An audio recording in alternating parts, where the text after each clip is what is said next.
That feeling, you know the one. You're staring down a deadline, you tell yourself, okay, 5 more minutes, and suddenly, somehow, you're deep into a documentary about competitive cheese rolling.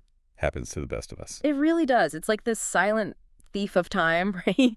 Steals your productivity and leaves you feeling, well, pretty guilty afterwards. Yeah. But what if it's not just you being lazy or having a bad habit? That's what we're digging into today. In this deep dive, we're going to cut through those common ideas and really explore the science and psychology behind why we put things off. Yeah, it's fascinating stuff. We've pulled together insights from counseling experts, academic research, even, real talk from places like Reddit to figure out what's really going on. Okay, so let's unpack this. Absolutely. And the first thing to get straight is that procrastination is not the same as laziness. That's a really common misconception. Right, people just equate them. Exactly. But psychologists are pretty clear on this. It's not some kind of character flaw. Technically, it's a voluntary delay of a task you intended to do. Voluntary. Okay. Yes.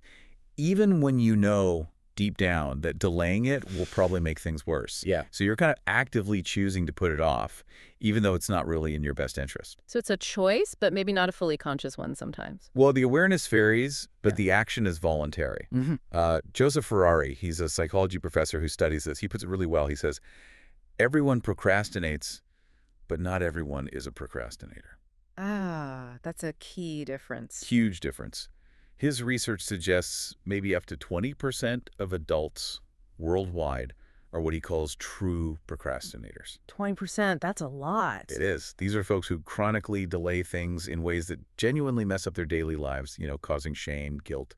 It stops being just an occasional bad habit and becomes this pattern that actually goes against what they want to achieve. Okay, so if it's not laziness, what is actually happening inside our heads? This is where it gets really interesting, right? It really does. Because at its core, procrastination is, well, it's less about managing your time and much, much more about managing your emotions. Emotions? How so? It's basically your brain trying to dodge negative feelings, stress, discomfort, maybe boredom, fear. Okay. And it does that by trading that long-term productivity, that feeling of accomplishment later, for just a quick hit of relief right now. So it's like a coping mechanism almost. Exactly. A somewhat maladaptive one, often. Yeah. Our brains are just fundamentally wired to seek pleasure and avoid pain. It's a survival thing, really. And dopamine plays a role here, I imagine. Oh, absolutely. Dopamine is key. It's that neurotransmitter linked to pleasure, satisfaction, motivation. Think about it. Scrolling social media, playing a quick game, grabbing a snack, boom, instant dopamine hit. Feels good immediately. Right. And your brain goes, yes, more of that, please. But then you look at the big, important task, like writing that report or studying. Yeah. The reward for that is way off in the future. And right now, it probably feels hard or boring or stressful. Definitely doesn't give you that instant buzz. Not at all. Yeah. And this difference leads to something psychologists call present bias. Present bias. Yeah, it's our tendency to just choose what feels good now in the present moment, even if we know it's going to sabotage our future self. We've all done that. That urgent email is waiting, but suddenly alphabetizing the spice rack feels incredibly important. Precisely. That's your brain chasing the easy, immediate reward. And the more you do it, the more you reinforce that pathway, wiring your brain to keep seeking those easy hits instead of tackling the long-term wins. Wow. So our brains are kind of working against us in a way. Does that mean we're just doomed to procrastinate, or can we actually, override that wiring? Oh, we absolutely can't override it. Yep. But the first step is really awareness, just understanding that's what's happening. Okay. And speaking of what's happening, it's not always just about chasing pleasure. Often, procrastination is masking something deeper, like fear. Fear. Yeah, quite often. We're talking about fear of failure, maybe fear of not being good enough, fear of judgment, rejection, even disappointment. How does that connect? Well, starting a task, especially a meaningful one, makes you vulnerable, right? It opens you up to all those potential negative outcomes. So procrastination kind of becomes this shield. Ah, I see. If you don't start, you can't fail. Exactly. I saw someone on Reddit put it perfectly. It's not laziness, but fear in disguise. You tell yourself, oh, I'll do it when I feel more inspired or when I have more time, but really you're just avoiding the potential pain of not meeting expectations. But that avoidance probably just creates more anxiety in the long run. Totally. It often backfires spectacularly. And this is also why perfectionism and procrastination are such close cousins. Right. The need for it to be perfect stops you from even starting. Precisely. The fear of not doing it perfectly, or the fear of criticism if it's not perfect, can just paralyze you. But there's an important distinction here research points out. Okay. There are perfectionistic concerns. That's like the critical self-talk, worrying constantly about mistakes. That definitely increases procrastination. But then there are perfectionistic strivings. That's more about setting high personal standards and working towards them. And interestingly, that can actually decrease procrastination. It's about the focus, worry versus striving. That's a really useful distinction. So it's not just fear. There are other mental traps, too. Oh, absolutely. Cognitive traps, irrational thoughts. Yeah. These are huge fuel sources for procrastination. Cognitive behavioral therapy, or CBT, deals with these a lot. Like what sort of thoughts? Well, a classic one is, if I can't do my absolute best, it's not worth doing it at all. Ah, the all or nothing thinking. Exactly. You see brilliant people who never finish anything because they're terrified it won't be flawless. It's incredibly paralyzing. Or maybe thinking, no risk, no disappointment, which is basically just fear of trying dressed up as logic. Yeah, I can see that. Then there are things like, nothing ever works out for me anyway. Yeah. CBT calls this a cognitive error because it's just unrealistic. It ignores all the times things have worked out. It's a distortion. It is. Another big one. If I don't feel like doing it, it means I shouldn't. Counselors hear this all the time. But the surprising truth is, if you can just push through that initial resistance, it often gets much easier.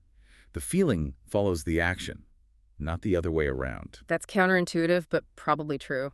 And of course, the classic, I just don't have time for this, which, let's be honest, is often an excuse to avoid something uncomfortable or challenging if you actually analyzed your time. You'd probably find the time.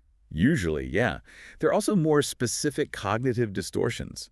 Things like awfulizing, making mountains out of molehills, imagining the worst possible outcome. Catastrophizing. Exactly.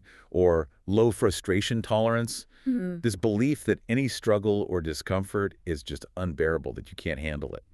And self-downing, where one mistake or failure makes you think, I am a failure, defining your whole self by one outcome. Okay, so we've got emotional avoidance, fear, cognitive traps. Now there's another piece here that often gets mixed up with procrastination. Executive dysfunction. This seems like a really crucial distinction to make. It absolutely is crucial, and they often get confused. Yeah. Let's break it down. First, executive function.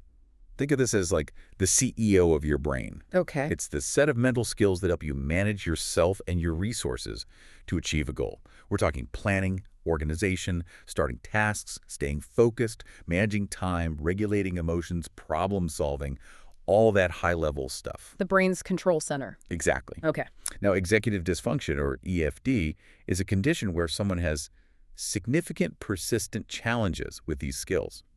It makes it genuinely difficult for them to plan, focus, organize, remember things, manage their time effectively. So how is that different from procrastination? They sound like they could lead to similar outcomes not getting things done. They can look similar on the surface, but the key difference is often intent and mechanism. Procrastination, as we defined it, is a deliberate, though perhaps emotionally driven act of postponing. You can start, but you choose not to, often to avoid negative feelings. With executive dysfunction, it's more of a struggle with the underlying skills needed to manage the task. It's not necessarily an intentional choice to delay. The person might genuinely want to start, but finds it incredibly difficult to initiate, plan, or sustain focus due to challenges in how their brain functions. So it's more about capability than choice. In a simplified sense, yes. There's a really clear link between EFD and conditions like ADHD, attention deficit to hyperactivity disorder. Right, I've heard that connection. But it's important to remember, people without ADHD can also experience executive function challenges, maybe due to stress, lack of sleep, depression, or other factors. Yeah. And interestingly, the part of the brain mainly responsible for these skills, the prefrontal cortex, it continues developing well into early adulthood, typically between ages 13 and 23. Ah. And sometimes even later, up to 25, especially for those with ADHD, which helps explain why, teenagers often